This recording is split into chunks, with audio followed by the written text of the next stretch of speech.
Today we'll talk about how can you create your group on your Nextdoor app. So you just follow these ways, then it's going to work with you. So all you have to do in the first, you just go above your photo profile, click on it here. So then it's going to show for you a list like this here. Just click here on my profile. So then it's going to take you to this list. It's going to show for you like this. Just scrolling down here until you will find here no groups here.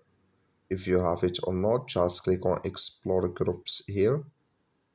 Then it's going to take you to this list. You go above this sign, click on it here. So then here can you add your group name. Who is your group for? You add it here in your privacy here. If you want to add it open or private, click on create, then it's going to create with you. That's all. Thank you for watching. Don't forget to support us by liking, subscribe.